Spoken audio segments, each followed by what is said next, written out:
Hello everyone. Today I am going to discuss about one more poem, which is a very interesting poem written by the very famous writer Walter de Amela. So first of all, I am going to give you some details description about Walter de la Mare. Walter de la Mare was a British poet and novelist. He was educated in London and worked for the Standard Oil Corporation. He he was a Georgian poet, and he was a famous writer for children, and he also used supernatural elements in his writings. So here I am going to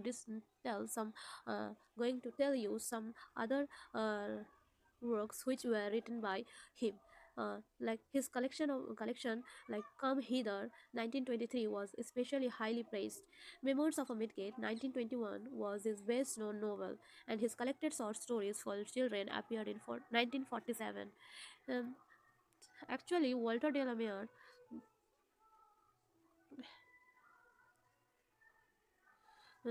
worked under the Standard Oil uh, while he was not started writing, and he worked there under the pseudonym Walter Ramal. But after that, while he was started writing, his he started writing, he became the famous author and writer who known as Walter de la Mare, and he was a member of Georgian poetry. Here I am going to discuss about Georgian poetry. Georgian poets. हाँ, चुप ना रे चुप. So, Walter de la Mare was a member of Georgian poetry. So Georgian poets are those poets who, or we can say that Georgian poetry is a school of poetry which was introduced by the poets during the reign of King George V of England. The members of this school of poetry are is Walter de la Mare, Sif Sassoon, Rupert Brooke, John Drinkwater. Walter de la Mare wrote the poem "The Listeners," which was a famous poem written by him, and it was published in 1912. The poem, the setting of the poem is a haunted house in the midst of the forest, and the rhyme of the poem is ABCB. It is a single stanza poem, and it is written in the third person narrative. Um, so let's begin the poem line so let's begin the detailed summary of the poem line by line. Is there anybody there, said the traveler. The poem begins with questions which was asked by the traveler. Here we see that the word traveler starts with the capital letter T, and the question which was asked by the traveler sets the opening of the poem dramatic. This question is abrupt and suddenly disturbs the prevailing silence of the atmosphere. The person who came to the forest, he was unnamed, and the house where the traveler came is remain unknown. The beginning of the poem is abrupt and dramatic. It surprises us and creates a thrill and horror. The knocking on the door, moonlight door, and his horse in the silence tapped the grass of the forest ferny floor. Here we see that the setting of the place is extremely horror and mysterious. The traveler came to the house which is in the midst of the forest, and the silence of the atmosphere first of all is broken by the questions of the traveler, and the second time while he knocked on the door. mm, the place was so silent that even the stamping of the grasses of the horses make a louder sound, and where the horses stamped the grass, the forest of the floor of the forest was covered with ferns, and a bird flew up out of the turrets above. The traveler said, the word turrets represents the idea that the house is of the ancient times, and it designed in a designed in old-fashioned styles. The turrets were set in a house during the medieval age. The sound which was made by the traveler that breaks the silence of the atmosphere, and as the silence was broken, and the bird flew out from the uh, from the tower of the house above the head of the traveler, and he smote upon the door again a second time. Is there anybody there? He said. But no one descended to the traveler, no head from leaf still. Uh, when the traveler again knocked on the door, and again he asked that, is anyone present in this house? Here we see that again a second time. We find the classic instance of tautology, because again and a second time the meaning of these two phrases is similar, but they were represented in a in different in different words, but the meaning of the word repeated twice. So it is an example of tautology. But when the traveler knocking on the door and calls the host of the house, but no one descended to the traveler, because there was none present to the house, so no one came to answer the traveler's call. No head from the leaf fringe sail. Here sails refers to the frame of the window, and screen. When something is ornamented by thread, that is called fringe. But the window of the house is so old. Actually, the house is so old that the wild leaves were clustered at the border of the windows and make it look ornamented. The house was actually empty for so many times that no one came to answer his call, and no one was engaged in decorating the house or cleaning of the house. Next is lean over and looked into his gray eyes. Here his gray eyes refers to the eyes of the traveler. While no one answered to his calls, the travelers um, became confused and perplexed. He cannot understand what should he done or did. Where he stood perplexed and still. When no one answered to his call, he is under mm, uh, no one is answer to his call. He thought that mm, he was embarrassed, because no one came to answer his call, and he stood motionless and silent. The traveler came to the house to keep a previously fixed appointment. Hence, he intently hoped to receive the answer to his query. To his utter surprise and disappointment, he received no answers. His repeated knocks failed to elicit response, and he was puzzled.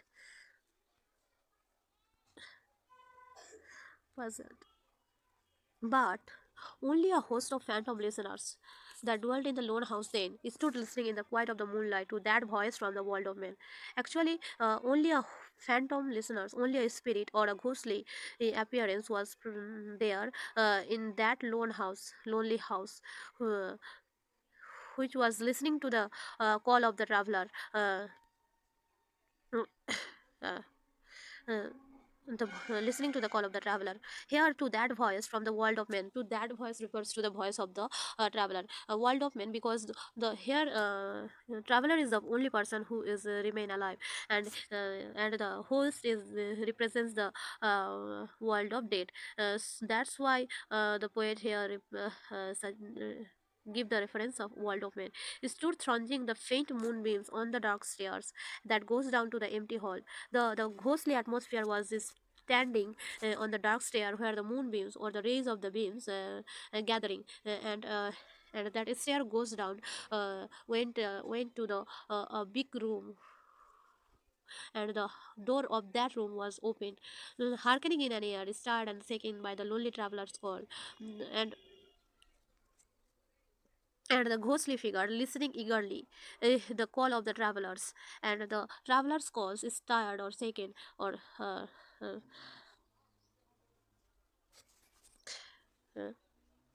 shaken the world of the ghost or the ghostly ghost. The call of the traveler breaks the silence, and and knocking at the door disturbs the atmosphere of the place. Thus, the air was stirred and shaken by the call. Air here is compared to a liquid shaken indirectly. And he felt in his heart their strangeness, their stillness, answering his cry, while his horse moved, cropping the dark top neath the star and leafy sky. The traveler also, that though the ghostly atmosphere did not give any answer to the traveler's calls, but the traveler feels the presence of the ghostly figure, because humans, uh, because of the psychological bent of mind. Human bodies or human being have five sense organs. Besides this, we have the sixth sense. If anything mysterious or unseen and untouched can be perceived through man's sixth sense, their behavior defies the common logic of man. Stillness, motionlessness, absence of movement. The silence of the ghost was so eloquent that they did not answer the traveler's calls or query. Their strangeness and profound silence was an answer to the traveler's call.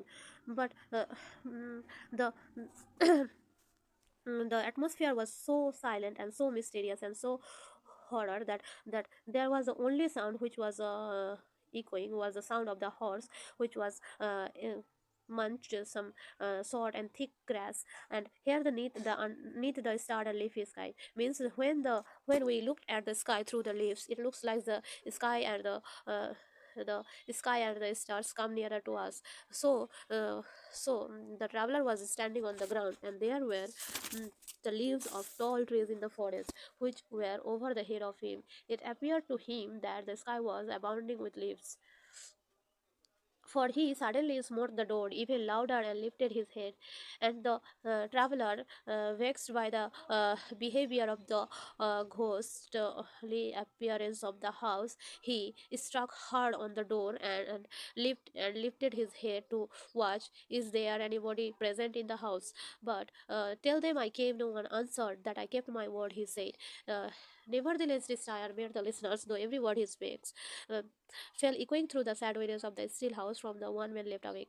The traveler came to the lonely house in the midst of the forest because of the prefix arrangement of the meeting, which was